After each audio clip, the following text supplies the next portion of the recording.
Now, Apple has released software to fix a security hole that allowed hackers to infect iPhones and other Apple devices without users even doing anything. Spyware researchers captured what they say is a new exploit from NSO Group's Pegasus spyware tool. It was used to hack the phone of a Saudi Arabian activist, and the tool targets iPhones and other Apple devices through iMessage.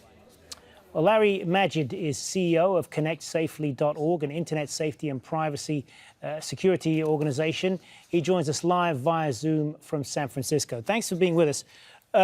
So just first of all, before we get into the implications of this, talk us through, for the uninitiated among us, myself included, how this spyware works in hacking into your phone and what Apple has come up with to fix it. Well, what's particularly concerning about this spyware is, unlike most infections where you have to click on something or do something, it just gets into your phone. So the user doesn't have to do anything other than just own a phone, or for that matter, a Mac and even an Apple Watch. And once it infects your phone, then the people behind it have complete control. They can read your messages, turn on your microphone, turn on your camera. You have zero privacy. So it's a particularly pernicious type of malware, even though it does come from a company. It's not coming from a group of criminal hackers.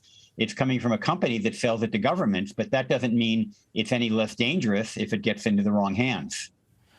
And what's to stop a company then, like Pegasus, from coming up with its own updates in response to this that will bypass whatever Apple has done? I mean, is this always going to be a kind of a cat and mouse game here?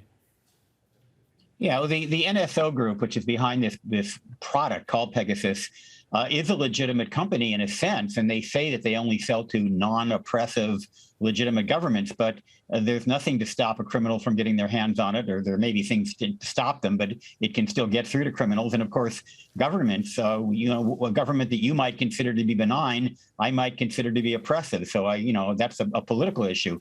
But Apple is very concerned about it, which is why they initiated this patch. I found out about it today and immediately updated my iPhone. I recommend everyone do that today, right now, because it's very dangerous. And, Apple is trying to prevent it, but hasn't been successful completely in so doing.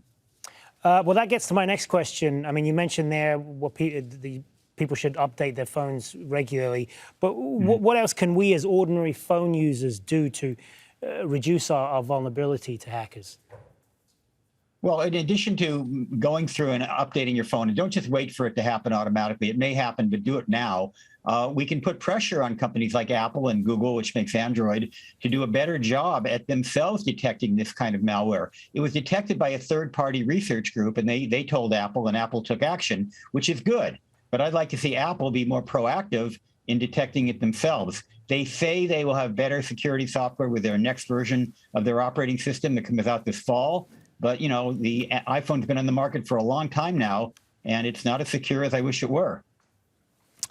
Good to talk to you, Larry Magid in San Francisco. Thank you. Thank you.